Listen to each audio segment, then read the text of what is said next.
श्रोते हो, नमस्कार.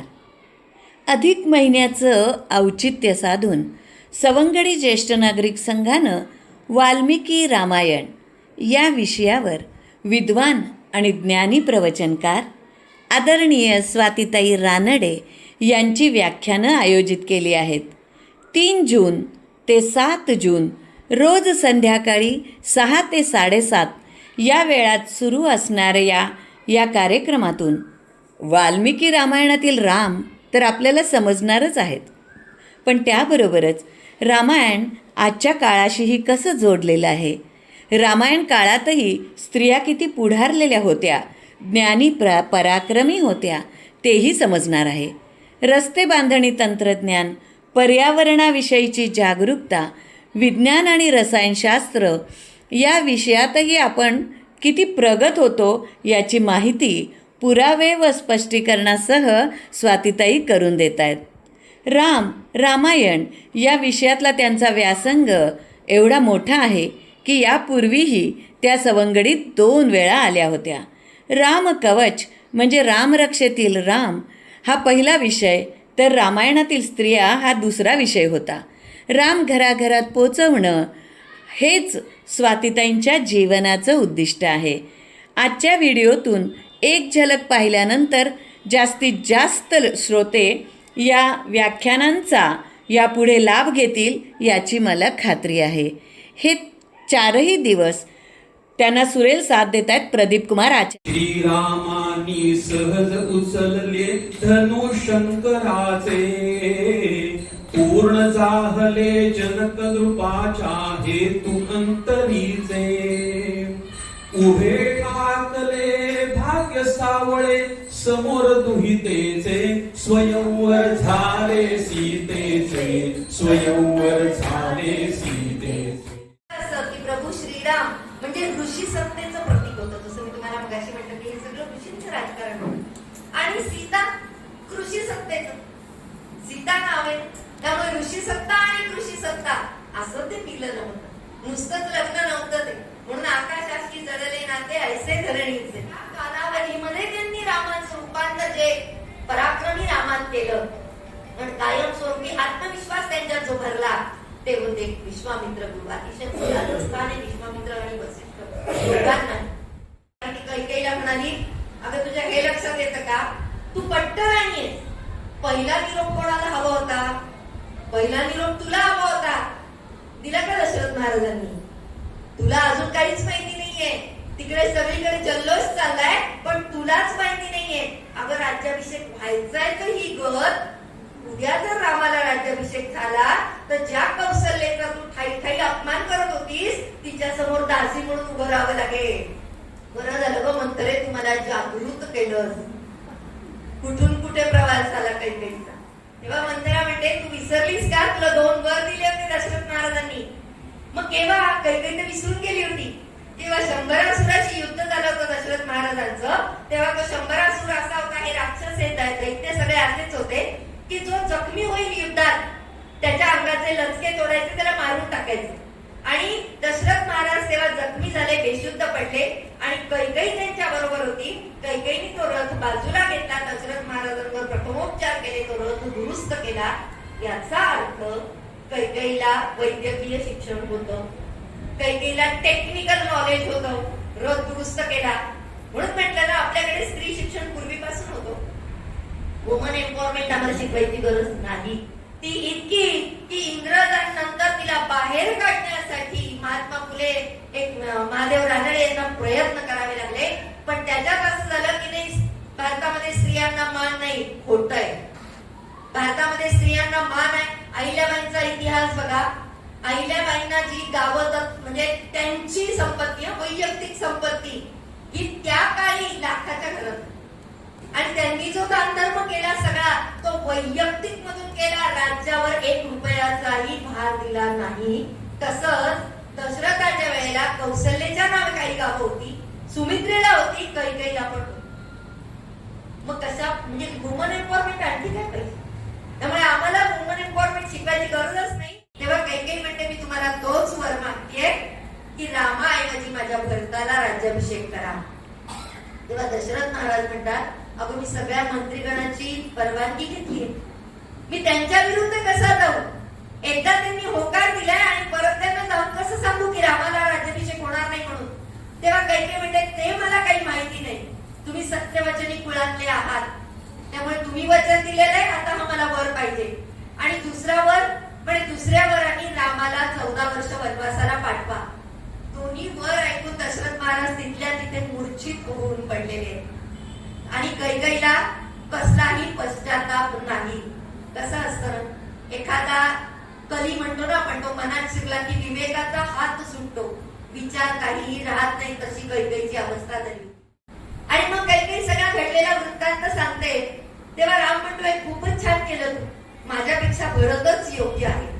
आणि हे सगळं भरतालाच व्हायला हवं. खरं म्हणजे भरत अतिशय न्यायप्रिय, शिस्तप्रिय असा पराक्रमी तरुण आहे आणि त्यालाच हे राज्य द्यायला हवं. आणि तू म्हणतेस ना वनवासात जा, अगदी जरूर जाईल मी. बघा काय रामायण म्हणावं ना. आणि मग असं वाटतं की खरंच हा राम प्रत्येक घरामध्ये कसा दिसेल. दशरथ त्याला म्हणतो रामा यांचं ऐकू नको रे, हिची मती भ्रष्ट झाली, रामा हिचं ऐकू नको, मी तुला युवराज्याभिषेक करणार होतो, तू मला प्रेरित टाक म्हणजे मग तुला राज्य करता येईल. पण राम तिथून बाहेर पडतात. राम बाहेर पडल्यावर सगळ्यात पहिले कौशल्याच्या महालात जातात. कौशल्याला वृत्तांत सांगतात. तेव्हा कौशल्या म्हणते एकतर काही दिवसांनी काहीतरी चांगलं बघायला मला मिळणार होतं, पण आता तू ही बातमी देतोयस, आता इथून पुढे तर माझे दिवस किती वाईट असतील रामा. तू वनवासात गेलास तर मी इथे नाही राहू शकत, कारण आधीच कैकेयीचे म्हणजे अपमान सहन करतच मी आतापर्यंत होते. आता तूही नसल्यावर मी कोणाच्या आशेवर जगायचं? तुला जर मनात जायचं असेल तर मला घेऊन चल. आता तर फार मोठा प्रश्न पेच होता, पण राम तिची समजूत काढतात की आता मी गेल्यावर दशरथ महाराजांची अवस्था अतिशय बिकट होणार आहे. आणि आपला आर्य धर्म जो आहे, कायम आर्य शब्द वापरलाय, आर्य धर्म जो आहे त्याप्रमाणे अशा अवस्थेमध्ये पतीला सोडून जाणं हे हा तुझा धर्म नाही. आणि म्हणून तू माझ्या बरोबर येऊ नकोस, दशरथ महाराजांना सांभाळणारी तूच येत आहे. दरबारात येतात, सगळ्या दरबारींची आज्ञा घेतली पाहिजे म्हणून म्हटलं वैचारिक एकता, सांस्कृतिक एकता. भारत हा अखंड आहे, असे तू हिमाचल अखंड आहे, तिथे सगळं पूर्ण असे तू हिमाचल एका प्रकारच्या वाङ्मयावर. संस्कृत भाषा जी आहे ना, ती जी जम्मू काश्मीर मध्ये बोलली जाईल तीच केरळात बोलली जाते, व्याकरण सुद्धा बदलत नाही. म्हणूनच म्हटलं तीच आपली खरी भाषा आहे. म्हणजे बाकीच्या भाषा नाही असं नव्हे, पण ती वाङ्मयीन भाषा आहे जी आपण विसरलो आहे. आणि ही आमची सांस्कृतिक एकता आहे. सगळे सण वार सुद्धा वेगवेगळ्या नावाने असतील पण एक आहे. हा आमचा भारत अखंड होता पहिलेपासून. इंग्रजांनी तो एक नाही केला, तो तुकडे करून दिला. तर नंतर सगळे जण निघाले. त्यांनी सांगितलं सुमंत काका, आता ही जी लोक आहेत हे आपल्या मागे कुठपर्यंत येणार, आता आपण असं करू, हे सगळे लोक झोपले, तुम्ही रथ तयार करा, तो अयोध्येच्या दिशेने न्या. कारण हे लोक जेव्हा उठतील ना, तेव्हा आपण नाही पाहिल्यावर ते रथाची चाकं शोधतील, त्याच्या खुणा शोधतील, आणि मग तो रथ अयोध्येच्या दिशेकडे गेलाय म्हटल्यावर हे परत जातील. त्यामुळे तुम्ही अयोध्येच्या दिशेकडे जा आणि मग आडमार्गाने शृंगवेरपूरला या, तिथे आम्ही होणार. आणि हे तिकडे सकाळी सगळेजण उठले. त्यांनी सांगितल्याप्रमाणे त्यांनी रथाची चाकं बघितली आणि त्या चाकाप्रमाणे अयोध्येला गेले की बहुतेक सगळे परत अयोध्येला गेले. आणि सगळेजण नाराज झाले की राम लक्ष्मण तिथे नाहीये. पुढे शृंगवेरपूरला या सगळ्यांची भेट झाल्यावर शृंगवेरपूरला गुह होता, गुह राजा, निषादराज गुह. आणि त्या गुहाला आधीच माहिती झालं होतं की राम येणार आहे. बघा दूत व्यवस्था किती म्हणजे सक्षम होती. आणि तो गुह रामांच्या स्वागताला आलाय. गुह हा रामांचा मित्र होता. म्हटलं होतं ना की रामांनी पर्यटन केलंय, रामांचे 3 प्रवास आहेत. म्हणून रामायणाचा एक अर्थ असाही मला वाटतो, अयन म्हणजे भ्रमण, प्रवास. रामाचे 3 प्रवास आहेत. एक विश्वामित्रांवर, एक आधी वसिष्ठांकडून आल्यावर देशाटन केलं, दुसरा विश्वामित्रांबरोबर झाला आणि तिसरा आता सुरू झाला की सतत भ्रमण जे आहे. म्हणून तर कदाचित त्याला रामायण, राम आयन म्हणत नाही, असं उगाच एक चिंतन. आणि ते पूर्वजन्मीचं कासव हा केवळ आहे. आणि मग तो आता श्रीरामांकडे, आता मला पाय धुया, अशी ती कथा आहे. पूर्वजन्मीची फार गोड जोडली. आणि नंतर त्यांनी पाय धुतले तेव्हा श्रीराम या दोघांकडे बघतायत, लक्ष्मणाकडे आणि सीतेकडे. ही तुमच्या कर्माची फळं मी बघतोय, तुम्ही तेव्हा त्याला हुसकलत ना. ही दैवाची उलटी रे मेघ माथ्यावरचा ढळवू मेघ ही दैवाची उलटी रेग माथ्यावरचा ढळवू मेघ भाग्य आपुले आपुल्या हाते आपुल्यापासून दूर करू आपुल्यापासून दूर करू श्रीरामाचे नाम गात या श्रीरामाला पार करू जय गंगे जय भागीरथी जय जय राम दाशरथी जय गंगे जय भागीरथी जय जय राम दाशरथी. दंडकारण्याचा याला कारण असं या इक्ष्वाकू कुळातलाच एक दंड नावाचा राजा होता आणि तो त्या दंडकारण्यात राहत होता. पण शिकारीच्या नादात त्याला एका ऋषींचा शाप मिळाला होता आणि तिथेच तो अंत पावला आणि तिथे बाकीच्या राक्षसांची आता वस्ती होती. तो राक्षसांचा निपटारा होण्यासाठी रामाने दंडकारण्यात जाणं ही गरजेचं होतं. म्हणून म्हटलं कैकई असं नुसतं जेव्हा पात्र आपण बघतो तेव्हा वेगळे संदर्भ हाताला लागतात की ती अन्याय सहन न करणारी होती आणि तिच्याही हेही एक लक्षात आलं होतं की दशरथ कसा बचावात्मक भूमिकेत आहे तसं रामही फक्त अयोध्येतच अडकून बसला तर पुढच्या उद्दिष्टाचं काय. आणि म्हणून हा दंडकारण्यात गेला पाहिजे, हा बाहेर पडलाच पाहिजे.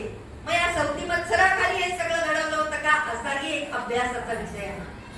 आणि त्यानंतर हे सगळे चित्रकूट पर्वतावर गेले. तिथे कुटीर उभं केलं लक्ष्मणाने आणि गुहकांनी मिळून.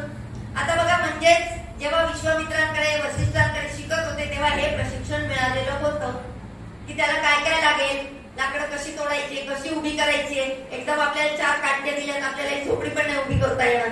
साधं गणपतीचं डेकोरेशन करायला गेलं होतं त्या बापूच्या काट्याने पटकन उभं राहत नाही घर. म्हणजे प्रत्येक गोष्टीला प्रशिक्षण गरजेचं आहे. म्हणजे हे यांना होतं की जेव्हा ते प्रशिक्षणात होते तेव्हा. म्हणून म्हणलं जीवन शिक्षण देणारी होती ही गुरुकुलं. नुसतीच काय म्हणू आपण त्याला कॉपी पेस्टचं पासिंग नव्हतं, ते जीवन शिक्षण होतं त्याच्यामध्ये. जे आता परत येऊ घातलंय की जे शिक्षण आता म्हणतात की हे शिक्षण पद्धती बदलायची, कारण जीवन शिक्षण गरजेचं आहे. इंग्रजांना फक्त क्लर्क हवे होते आणि तीच आपण अडॉप्ट केली. म्हणजे न्याय व्यवस्था जी आहे ना आपली ती याज्ञवल्क स्मृतीमध्ये पूर्ण न्याय व्यवस्था दिली. इंग्रजांनी कोर्ट दिलेलं नाही आपल्याला, पण आपली अशी भावना आहे की इंग्रजांकडून आपण कोर्ट म्हणजे वकील काय म्हणू आपण न्याय व्यवस्था शिकलो नाही. आपल्याकडे वकील काय अपील हे सगळे शब्द वेगळे पण त्या सगळ्यांचा उल्लेख आहे. त्यामुळे सगळं आपल्याकडे होतं पाहिजे. आणि दशरथ महाराज गेल्यावर हे चौघही राजपुत्र नाही म्हटल्यावर तिथे एक प्रकारच्या रासायनिक तेलात त्यांचा देह ठेवलाय. म्हणजे आपलं रसायनशास्त्र होतं. तो देह खराब होऊ नये म्हणून एक प्रकारच्या रसायनामध्ये त्यांचा देह ठेवला होता. कारण देह तर किती लवकर खराब होतो आपल्याला माहिती. म्हणजे आपण प्रगत होतो की नाही, आपण प्रगत होतो. आपल्याला रसायनशास्त्र बाहेरून नाही शिकवले. हे वारंवार मुद्दाम सांगावं लागतं की आपला आत्मसन्मान जागा नाही राहिलाय. आणि तेवढ्यात होता काय की मंथरा दागिने घालून येते समोर शत्रुघ्नाच्या, कारण तिला तर आनंद तिच्या मनात झाले. आणि ते पाहिल्यावर शत्रुघ्नाला अतिशय राग येतो. तो तिला फरफटत आणतो. तेव्हा भरत म्हणतो तिला सोड रे, ती तर दासी आहे, तिला काय मारतोस. अरे शिक्षा तर या कैकईला करायला हवीये. मी तिलाही मारू शकलो असतो पण माझा राम दादा तिला आई म्हणतो रे. आणि तो तिला आई म्हणतो ना तर मी तिला जर मारलं ना तर मातृत्वाची हत्या केली म्हणून माझा राम दादा माझा त्याग करेल म्हणून मी तिला मारू शकतो. आणि या मंथरेला जर मारलं ना तर तो म्हणेल की दासीवर हात उचलणं, नोकर वर्गावर हात उचलणं ही आपल्या कुळाची परंपरा नाही. तो बोलणं टाकेल माझ्याशी. कसलं मंथरेला मार. माझ्या रामदादाला मी इथे आणणार आहे, तो राज्य करेल आणि त्याच्याऐवजी 14 वर्ष मी वनात जाईल. म्हणून म्हटलं रामाचा तर त्याग मोठा आहेच पण त्याच्यापेक्षा भरताचा मोठा. कारण रामाला वनात जा असं म्हणणाऱ्या 2 व्यक्ती तरी होत्या, पण वनात जा असं भरताला सांगणार कोणीच नव्हतं. पण भरत म्हणतोय की हा अन्याय झालाय माझ्या रामदादावर आणि कुठे ना कुठे याला मी कारणीभूत करतोय. त्याला सगळ्यात वाईट याचं वाटत असतं की माझ्या आईमुळे मी कलंकित झालो. आणि तो कलंक जर पुसायचा असेल तर वडिलांचं वचनही मी पाळतो, मी वनात जातो आणि माझ्या रामदादाला इथे घेऊन येतो. असं म्हटल्याबरोबर सगळेजण तयार होतात रामाला आणायला. त्याची वेळ येते की आपलं शास्त्र किती पुढे होतं. तेव्हा भरत आज्ञा करतो की इतके सगळे जण न्यायचे आहेत चतुरंग सेनेलाही तयार करा, कारण राजा रामाला परत आणायचे. ते आणायचे, ते थाटामाटात प्रतिष्ठेत आणायचे. त्यामुळे सगळे गुरुजनही, सगळे पौरजनही, म्हणजे सगळे प्रजा आणि चतुरंग सेना आपण सगळे जाऊया. पण असे जर सगळे जायचे असतील तर रस्ते रुंद करावे लागतील. त्यामुळे आधी त्या आजच्या भाषेत इंजिनियर्सला पाठवा, ते रस्ते रुंद करा. त्याच्यानंतर पर्यावरणाचा विचार आहे, म्हणजे तिथे एक तर उल्लेख, यंत्र असाच उल्लेख आहे बरं का, म्हणजे यंत्र हा शब्द तिथपासून आहे, यंत्रसामुग्रीने ते काम केलेलं आहे. आणि त्यानंतर आणखी एका ठिकाणी उल्लेख असा आहे की जी झाडं मध्ये येतील ती कापू नका, उचलून दुसरीकडे त्याचं रोपण करा, म्हणजे ती कला आपल्याकडे होती. आता असं होत आहे, महामार्ग करायच्यावर तो महामार्ग तो होत नाही, पण झाडं तर जात. त्यामुळे पर्यावरण दिन आपण फक्त साजरा करतोय, पण पर्यावरण दिन राम श्री राम जय राम जय जय राम. आरती ओवाळू पाहू सुंदर मेघश्याम. विष्णुदास नामा म्हणे मागणे हेची, अखंडित